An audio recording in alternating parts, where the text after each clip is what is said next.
Hello नमस्कार, आप सभी का फिर से स्वागत है सत्या फिजिक्स पर। मैं हूं सत्या साहू और आज हम लोग पढ़ने वाले हैं सार्थक अंक। सार्थक अंक किसे कहते हैं? सार्थक अंक जो है आपके, वैसे तो किसी कम्पिटिटिव एग्जाम के अंदर ज्यादा महत्व नहीं रखता है, लेकिन आपके बोर्ड एग्जाम के अंदर भी ज्यादा कुछ मैटर नहीं रखता है। एक आधा नंबर का क्वेश्चन आता है, बाकी नहीं आता है, आधे नंबर का ही आता है मेरे हिसाब से तो लेकिन इसको पढ़ना जरूरी है क्योंकि फिजिक्स का इंपॉर्टेंट है और आपकी मैथमेटिक्स के अंदर भी ये काम आता है।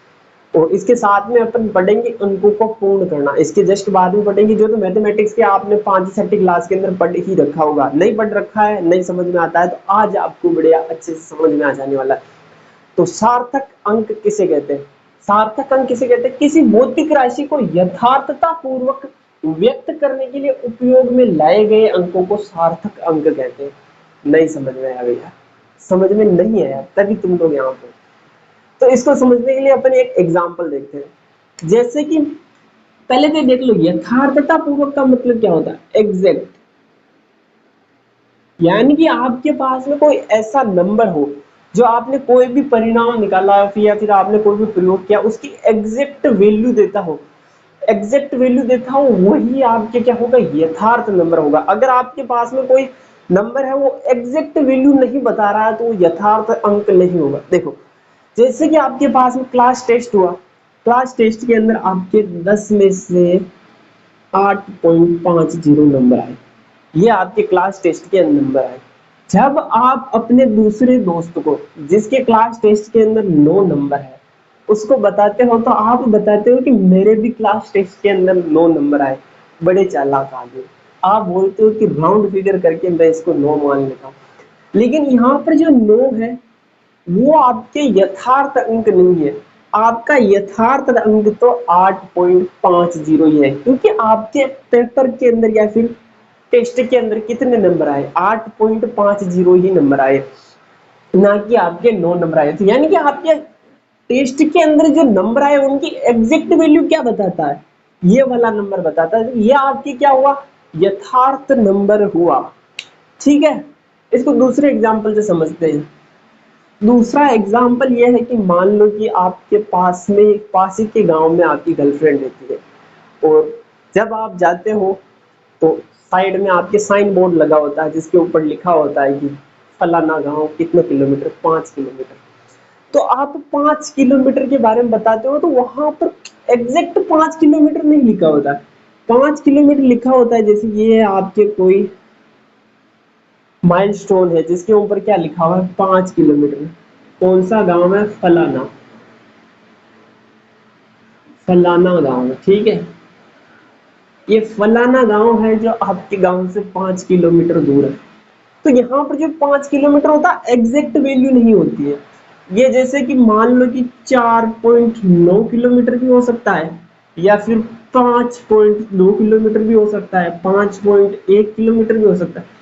यानी कि आपके पास में जो 5 है ना, ये अप्रोक्स वैल्यू है, लगभग की वैल्यू है कि पूरा 5 कंफर्म नहीं है कि 5 है, लेकिन 5 के आसपास कुछ भी हो सकता है। तो ये आपके हुआ, ये यथार्थ नंबर नहीं हुआ। लेकिन जो आप एग्जैक्ट वैल्यू चलकर जाते हो ना अपने घर से अपनी गर्लफ्रेंड के घर तक, उसके अंदर आप जो नोट करते हो ना अपने स्टेप ट्रैकर से, फोन के अंदर स्टेप ट्रैकर आता है या फिर आपके पास में बैंड हो उसके ऊपर जो आता है स्टेप ट्रैकर, उसके अंदर जो आप नोट करते हो तो वहां पर आपके लिखा हुआ आता है 5.1 किलोमीटर। तो ये जो आपके एग्जैक्ट वैल्यू बता रहा है, ये आपका क्या है? सार्थक अंक है। ठीक है, ये समझ में आया? तो सार्थक अंक, इसके कई सारे नियम होते हैं। सार्थक अंक कैसे ज्ञात करते हैं, क्या ज्ञात करते हैं, तो उन सबको देख लेते हैं। बहुत सारे नियम होते हैं, उन सभी नियम को एक एक करके पढ़ेंगे अपन लोग। पहले तो आप ये डेफिनेशन छाप लो। मैं थोड़ा सा साइड हो जाता हूँ, डेफिनेशन छाप लो आप। छाप ली? छाप ली हो तो देखो अब इसके अपन नियम पढ़ते हैं कि नियम कौन कौन से होते हैं। पहला नियम तो ये है कि प्रत्येक अशून्य अंक सार्थक अंक होता है। कहलाता वहलाता को छोड़ो और होता। ठीक है। अगर मैं यहाँ पर लिख दूं 1 2 3 4, तो ये अपने पास में एक सार्थक अंक है, सिग्निफिकेंट फिगर बोलते हैं इसको इंग्लिश के अंदर। तो इसके अंदर आपके पास में जो सार्थक अंकों की संख्या होगी ना, सार्थक अंकों की संख्या होगी वो कितनी होगी? देखो, प्रत्येक अशून्य अंक सार्थक अंक होगा, यानी कि जिसके अंदर भी जीरो नहीं हो तो जीरो जीरो को छोड़ दो और बाकी जितने भी अपने पास मेन नंबर है वो सारे सार्थक अंक हो जाएंगे। तो 1 2 3 4 सार्थक अंक कितने हैं अपने पास में? 4। 3 2 1 4। इसके अंदर सार्थक अंक कितने हैं? 4। 4 1 2। इसके अंदर कितने हैं अंक? सार्थक अंक अपने पास में सार्थक अंक है इसके अंदर 3। ऐसा ही अपने पास में दूसरा नियम आता है इसका। दूसरा नियम यह आता है कि किन्हीं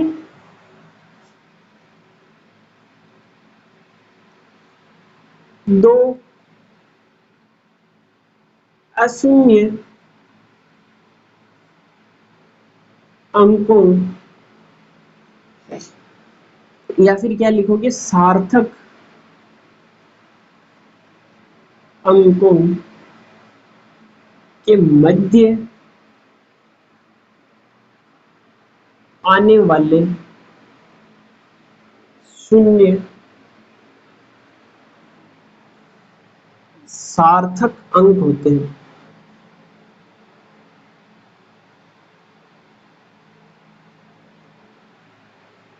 क्या बोल रहा है? किन्हीं दो अशून्य अंक के बीच में अगर अपन कोई शून्य लेके आ जाए, यानी कि जीरो लेके आ जाए, तो वो जीरो पे आप क्या गिने जाएंगे? सार्थक अंक गिने जाएंगे। जैसे कि मेरा बर्थ ईयर देख लो, जैसे कि मेरा बर्थ ईयर है 1909, तो इसके अंदर आपके जो ये क्या है, आपके अशून्य अंक है, ये क्या है, आपके अशून्य अंक है, और इन दोनों के बीच में आपकी क्या गया? शून्य। तो ये शून्य भी किसके अंदर गिना जाएगा? सार्थक अंक के अंदर ही गिना जाएगा। तो इसके अंदर सार्थक अंकों की संख्या कितनी हो गई? सार्थक अंक कितने हो गए इसके अंदर? आपके 4। ऐसे ही 2002, इसके अंदर सार्थक अंकों की संख्या कितनी होगी? 4। देखो, ये दोनों अशून्य अंक और उनके बीच में शून्य है, यानी कि जीरो आ रहा है। दो नॉन जीरो नंबर के बीच में क्या आ रहा है? एक जीरो आ रहा है, 2 जीरो आ रहे हैं सभी। तो ये भी क्या किसके अंदर गिने जाएंगे? सार्थक अंकों के अंदर ही गिने जाएंगे। जैसे कि और देख लो, ये है मेरा दूसरा बर्थ ईयर 1009, तो इसके अंदर भी सार्थक अंकों की संख्या कितनी होगी? 4। ये मान लो आपके 108। सार्थक अंकों की संख्या कितनी होगी इसके अंदर? 1 2 3, 3 हो जाएगी। तो बाकी के नियम पढ़े उससे पहले इसको छाप लो, एक सेकंड में साइड में होता हूँ। ठीक छापा। अगला देखो, तीसरा वाला पढ़ते हैं। तीसरा वाला आपके है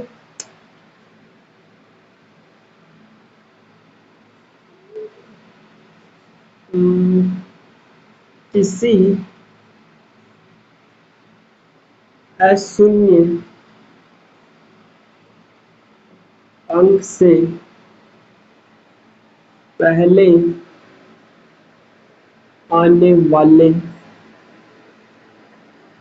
शून्य सार्थक नहीं होते हैं।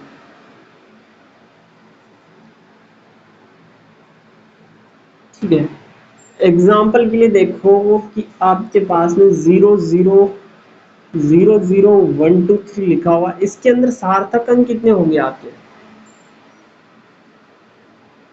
सार्थक अंक होंगे इसके अंदर आपके 1 2 3। ये तो नॉन जीरो है, तो ये तीनों आपके सार्थक अंक होंगे।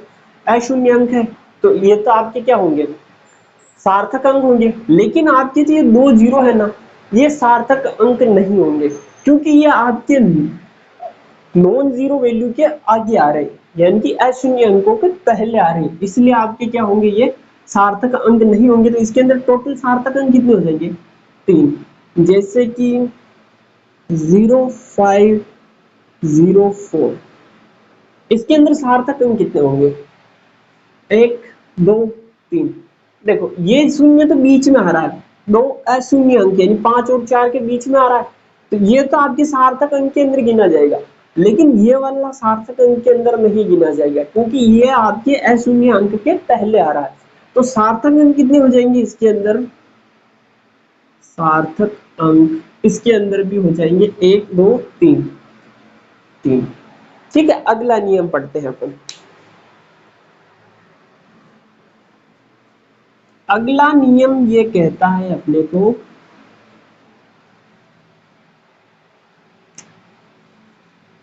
नंबर 4, दशमलव के बाद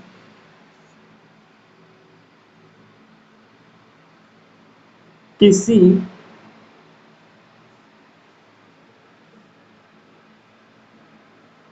अशून्य अंक के बाद आने वाले दशमलव के बाद, या इसको ऐसे लिख लो, दशमलव वाली संख्या में, ठीक है, दशमलव वाली संख्या में किसी अशून्य अंक के बाद आने वाले शून्य सार्थक होते हैं, सार्थक अंक होते हैं। जैसे कि ये आपके ऐसे मान लो 001.00, तो इसके अंदर सार्थक अंक कितने हो जाएंगे? इसके अंदर सार्थक अंक वैसे तो गिनो तो देखो ये अपने पास में एक नॉन जीरो है, तो यानी कि अशून्य अंक है एक, तो ये तो अपने पास में सार्थक अंक होगा ही। इसके साथ में आपके पास में जो 2 जीरो है ना, ये भी सार्थक अंक होंगे क्योंकि अपने पास में देखो एक तो क्या है, ये अपने पास में दशमलव वाली संख्या है और इसके अंदर दशमलव के बाद में, ठीक है, अशून्य अंक के बाद में, अशून्य अंक क्या है अपने पास? एक है, इसमें दशमलव के बाद में 2 जीरो आ रहे, तो ये भी आपके क्या होंगे? सार्थक अंक के अंदर ही काउंट होंगे। तो इसके अंदर सार्थक अंक कितने आ जाएंगे आपके पास में? सार्थक अंक हो जाएंगे इसके अंदर आपके पास में 3। अगर मैं ऐसा ही बोल दूं कि 1.0020, तो इसके अंदर आपके पास में सार्थक अंक कितने हो जाएंगे? देखो एक सार्थक अंक है, ये 2 वाला ये भी सार्थक अंक है, ये दोनों जीरो सार्थक अंक होंगे। क्यों? पहली बात तो ये कि अपने पास में 2 नॉन जीरो यानी कि अशून्य अंकों के बीच में आ रहे हैं, इसलिए ये भी सार्थक अंक हो जाएंगे। ये अपने पास में क्या है? अशून्य अंक के बाद में आने वाला शून्य भी क्या होगा? सार्थक होगा। तो ये वाला जीरो अपने पास में क्या हो जाएगा? सार्थक हो जाएगा। तो इसके अंदर टोटल कितने होंगे सार्थक? 1 2 3 4 5। तो सार्थक अंक होंगे इसके अंदर 5। ठीक है, अब अगले नियम की ओर चलते हैं। एक बार इसका स्क्रीनशॉट ले लो आप। तो अब अगला आता है अपने पास में 5वां नंबर का नियम। तो 5वां नंबर का नियम यह कहता है अपने पास में कि 5वां नंबर का नियम कहता है यदि किसी राशि को मापन द्वारा प्राप्त किया गया हो, मापन द्वारा प्राप्त किया गया हो, तो उसमें मौजूद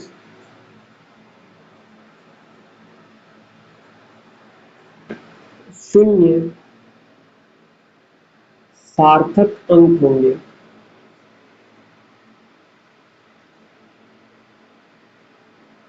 ठीक है, जैसे कि ये कहना चाहता है कि अपने पास में यहाँ पर है 300 केजी, तो इसके अंदर सार्थक अंक कितने होंगे? 1 2 3। क्यों? क्योंकि अपन ने 300 केजी निकाला है, इसको कहीं ना कहीं स्टैंडर्ड तरीके से अपन ने तोला है, तोलने के बाद में इसको मापा तोला है, तो फिर अपने पास में 300 केजी वैल्यू है, जो कि अपने पास में क्या है? एग्जैक्ट वैल्यू है। तो अपने पास में 300, जो अपने पास में 300 केजी है, इसके अंदर जो ये 2 जीरो है ना, ये भी सार्थक अंक के अंदर ही काउंट होंगे। तो इसके अंदर जो अपने पास में टोटल सार्थक अंक आ जाते हैं वो कितने हो जाते हैं? तीनों, 1 2 3। तो इसके अंदर सार्थक अंक कितने हैं अपने पास में? 3। अगर मैं ऐसे ही देखो, दूसरा अगर मैं ऐसे इसके अंदर पूछ लूं 300 के अंदर सार्थक अंक कितने हैं, तो बताओ मेरे को। 300 के अंदर सार्थक अंक कितने होंगे? एक सेकंड दिमाग पे छोड़ रखो, लगाया। इसके अंदर अगर आपका जवाब है इसके अंदर सार्थक अंक 1 होगा, तो आप एकदम राइट हो। देखो इसके अंदर सार्थक अंक कितने हैं अपने पास में? 1, ये वाला। ये क्या है अपने पास में? नॉन जीरो वैल्यू है। अशून्य अंक इसके अंदर कितना है? केवल 3 है। और बाकी अपन ने 4 नियम पिछले वाले पढ़े, उसमें से कोई सा भी नियम इसको सेटिस्फाई नहीं कर रहा। केवल एक वाला ही है जो इसके अंदर क्या है? एक अशून्य अंक है, ये सार्थक अंक हुआ। ये 2 शून्य सार्थक अंक के अंदर नहीं गिने जाएंगे। तो इसके अंदर सार्थक अंक कितने होंगे अपने पास में? 1। जबकि इस वाले के अंदर सार्थक अंक कितने होंगे? 3, क्योंकि इसको अपन ने किसी ना किसी मापन के द्वारा प्राप्त किया। 300 केजी जो अपने पास में आया ना, वो किसी न किसी मापन के द्वारा आया हुआ है।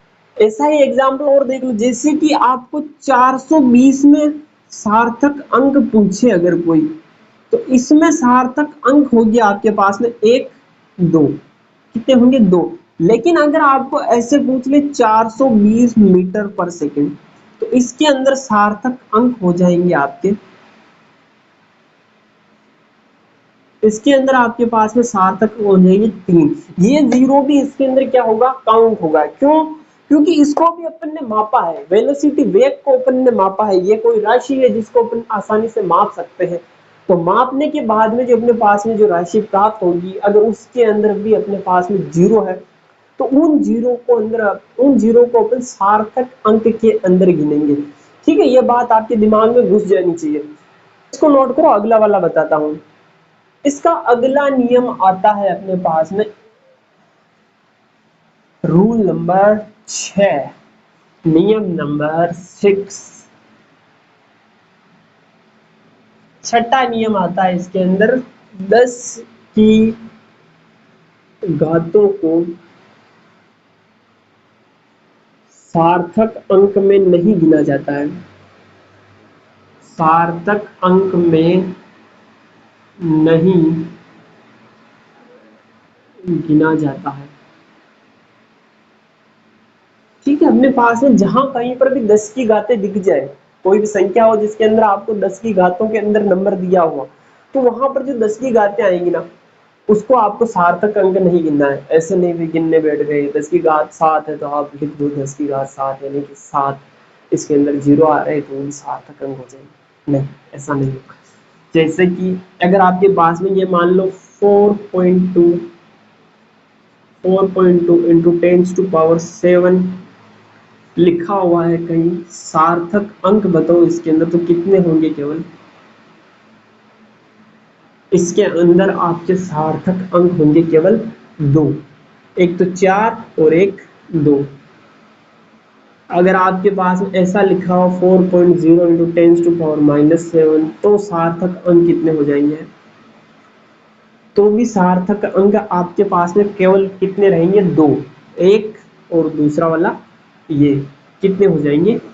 2 सार्थक अंक। मार्कर चेंज कर लो मैं।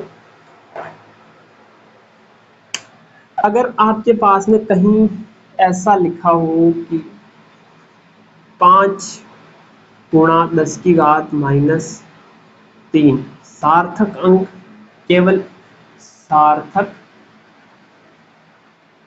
अंक कितना हो जाएगा? केवल 1। ठीक है, ये बात समझ में आ जानी चाहिए आपके। 10 की घातों के अंदर कुछ भी संख्या लिखी हुई हो, उसको अपन सार्थक अंक नहीं मानते। ऐसे बोल जाओ 10 की घात 7 है, 7 जीरो आएंगे पीछे, क्या हो जाएगा? सार्थक अंक नहीं, सार्थक अंक के अंदर वो नहीं गिने जाएंगे। इसका रीजन तो देखो, ऐसे भी देख सकते हो ना यार। इसको लिखोगे कैसे? लिखोगे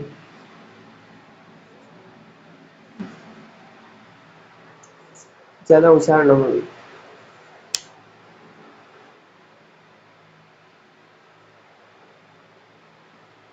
अब इसका अगला नियम आता है अपने पास में 7वां, दशमलव की स्थिति बदलने पर सार्थक अंकों की संख्या नहीं बदलती है, नहीं बदलती है।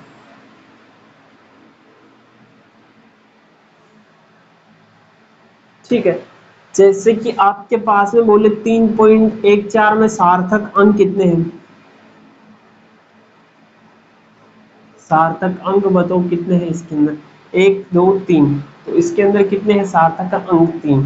अगर मैं यही बोल दूं 31.4 के अंदर सार्थक अंक कितने हैं, तो भी आपके सार्थक अंक कितने ही आएंगे, 3 ही आएंगे।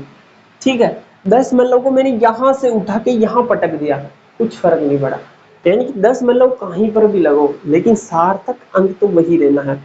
ठीक है, अब सार्थक अंक के ये अपने पास में 7 नियम थे। आई होप कि सातों नियम आपको समझ में आए होंगे।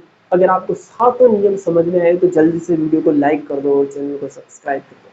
ठीक है, आगे चलते हैं। अपन पढ़ते हैं अंकों को पूर्णांकित करना। अंकों को पूर्णांक, देखो यार इससे आप लोगों ने पढ़ा हुआ मैथमेटिक्स के अंदर इस चीज को अपन काफी टाइम से कर रहे हैं। अभी जो अपन ने सार्थक अंक वाला पढ़ा था ना, उसके अंदर भी आप लोगों ने राउंड फिगर करके 8.5 को क्या लिखा था, 9 लिखा था। तो कैसे लिखा था, वो सार्थक अंकों को पूर्णांकित करना सीख रहे हैं अपन। ठीक है, अपना पास में अगला टॉपिक है पूर्णांकित करना, अंकों को पूर्णांकित करना।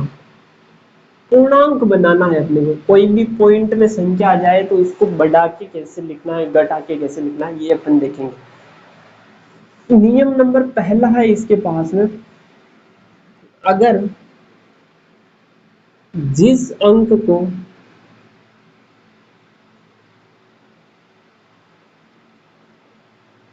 पूर्णांकित करना है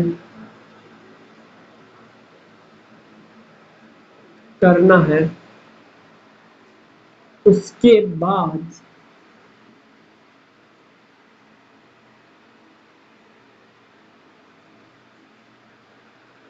जीरो नहीं हो, तो अपने पास में दो चांस बनते हैं। जैसे कि मेरे को एक तो इस संख्या को पूर्णांकित करना है 1 3, और एक इसको करना है 5.16। ठीक है, देखो इस वाले अंक को पूर्णांकित करना, देखो पूर्णांकित जब अपन करते हैं तो पॉइंट के बाद में किसी एक नंबर को करते, पूरी की पूरी संख्या को नहीं करते। इसके अंदर अपने को पूर्णांकित करना है तो अपन इस वाले एक को कर रहे हैं, इसके अंदर भी अपन एक को पूर्णांकित करेंगे। ठीक है, तो इसके अंदर अपने पास में दो कंडीशन बनती है। पहली कंडीशन यह है कि जिस अंक को अपन पूर्णांकित कर रहे हैं उसके बाद वाला अंक 5 से छोटा हो, क्या हो, उससे बाद वाला अंक 5 से छोटा हो, बाद 0 नहीं हो, तथा बाद वाला अंक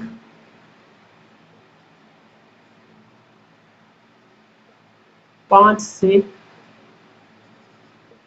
छोटा हो। ठीक है, मैं इसको 5.13 को यहां लिख देता हूं। ठीक है, ये अपने पास में 3 है कि क्या है, 5 से छोटा है। और दूसरी कंडीशन अपने पास में बनती है कि तथा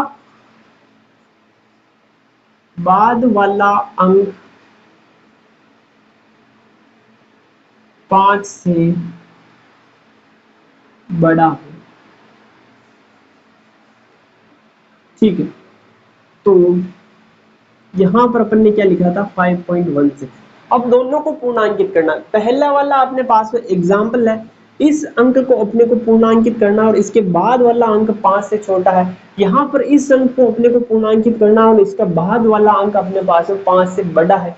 तो क्या होगा, अगर आपके पास में जो जिस अंक को पूर्णांकित करना है उससे बाद वाला अंक 5 से छोटा है, तो क्या करना आपको, इसको एज इट इज लिख देना, कुछ नहीं करना, इस वाले को तो छोड़ देना है। और ये अपने पास में ऐसा कैसा जाएगा 5.1। इसको लिखोगे, पूर्णांकित करना है, बाद वाला अंक 5 से बड़ा है, तो जिस अंक को पूर्णांकित कर रहे हैं उसके अंदर अपने को क्या करना है, एक जोड़ देना है। प्लस एक किया तो कितना आ गया अपने पास में 5.2 अपने पास में आंसर आ गया। ठीक है, क्या करना है इसके अंदर, तो बाद वाले अंक को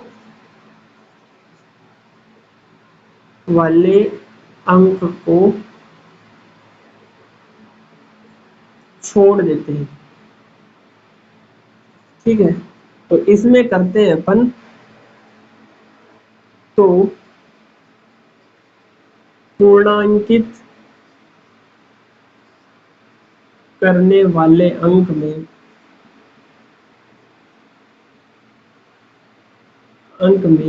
एक जोड़ देते हैं। छापो इसको, एक बार छापो। मैं साइड में हटता हूँ, स्क्रीनशॉट लेना चाहो तो स्क्रीनशॉट लो, अगर छापना चाहो तो छापो। ठीक है, छाप लिया। इसका दूसरा वाला नियम अपने पास में आता है कि दूसरा वाला नियम यह आता है, यदि पूर्णांकित करने वाले अंक के बाद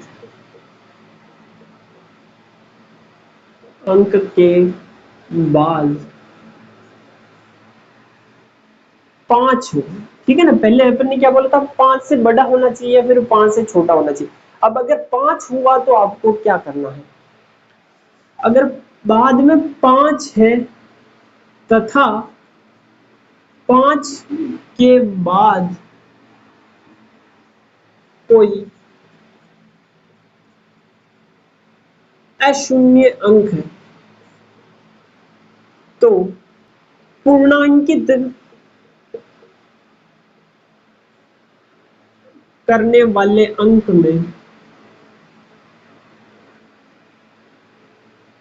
में एक जुड़ जाता है।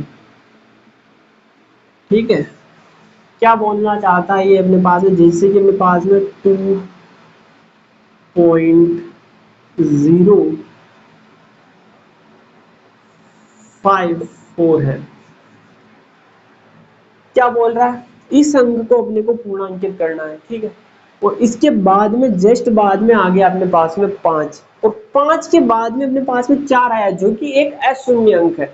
शून्य आएगा तो उसके लिए दो अलग नियम है, अगर मैं यहाँ पर 0 लिख दूं तो उसके लिए दो अलग नियम है, लेकिन अगर यहाँ पर 0 ना होकर 4 लिखा मैंने, यानी कि अशून्य अंक है, तो अपन क्या करते हैं, इस 5 को हटाते हैं, इसको भी हटाते हैं, और इसके अंदर अपन क्या जोड़ देते हैं, एक जोड़ देते हैं। अपने पास में इसका पूर्णांकित मान कितना आ जाएगा 2.1, जैसे कि अपने पास में ऐसे 1.3145 4 को पूर्णांकित करना है इसके अंदर, इसको पूर्णांकित करना है 4 को। 4 के बाद में अपने पास में क्या है 5, और 5 के बाद में अपने पास में 3 है, अशून्य अंक है। अगर अशून्य अंक है तो अपने को क्या करना है, इसके अंदर एक जोड़ देना है, इन दोनों को छोड़ देना है, तो 1.315 हो गया। ठीक है, इस चीज का मतलब समझ में आना चाहिए आप लोगों को, क्या मतलब निकला, जिस अंक को अपने को पूर्णांकित करना है, अगर उसके जस्ट बाद में यानी कि उसके पीछे क्या है अपने पास में 5 है, और 5 के आगे यानी कि 5 के बाद में कोई अशून्य अंक यानी कि 1 2 3 4 5 6 7 8 9 इनमें से कोई भी एक हो, तो अपन क्या करेंगे, 5 को छोड़ेंगे और उसके बाद वाले नंबर को छोड़ेंगे, और जिसको पूर्णांकित करना है, यहाँ पर 4 को पूर्णांकित करना है, तो इसके अंदर अपन क्या कर देंगे, एक जोड़ देंगे। ठीक है, यही करना है, जैसे कि यहाँ पर जोड़ा अपन ने। अगर अपने पास में देखो, अभी तो क्या बोला मैंने, 5 के बाद में अशून्य अंक, अगर 5 के बाद में आपके शून्य आ जाए तो क्या करना है, उसके लिए अपने पास में नियम आता है तीसरा और चौथा। तो तीसरा नियम यह कहता है अपने पास में, छाप तो लिया ना इसको, नहीं छापा हो तो पीछे लगे स्क्रीनशॉट ले लो। तीसरा नियम कहता है यदि पूर्णांकित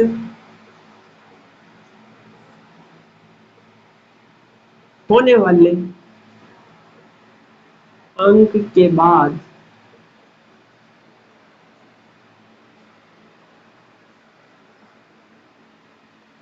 पांच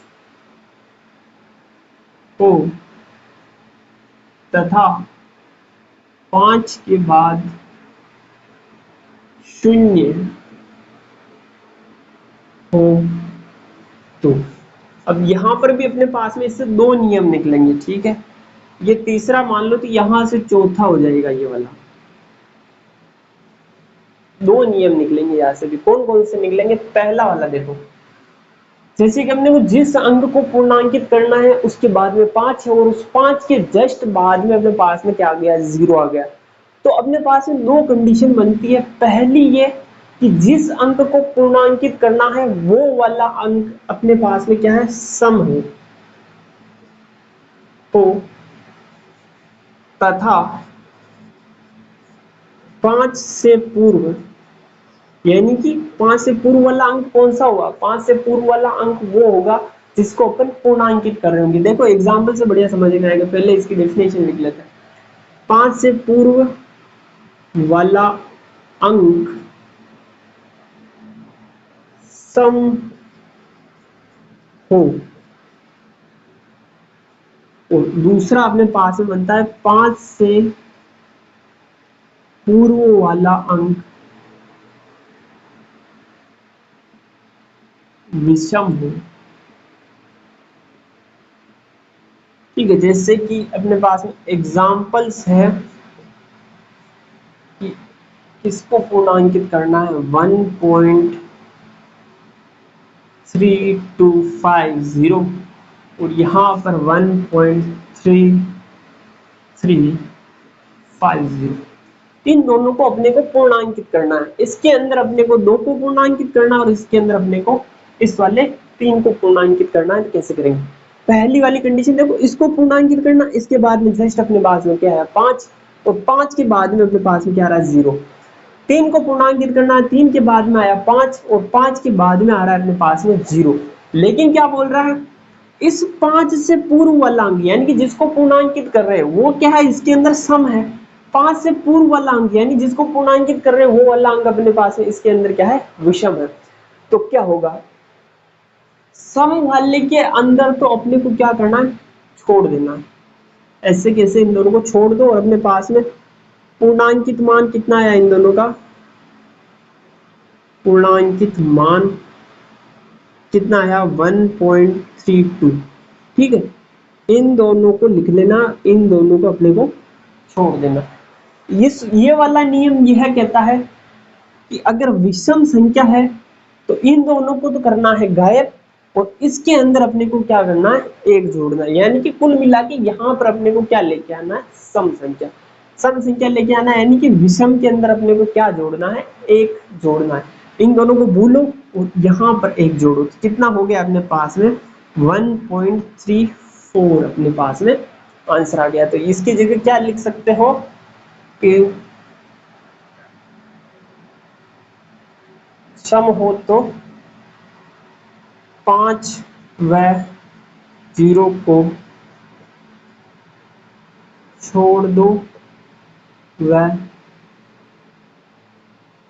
बाकी के अंकों को ऐसे ही लिख दो। यहां पर क्या करना है अपने को? 5 व 0 को छोड़कर विषम संख्या में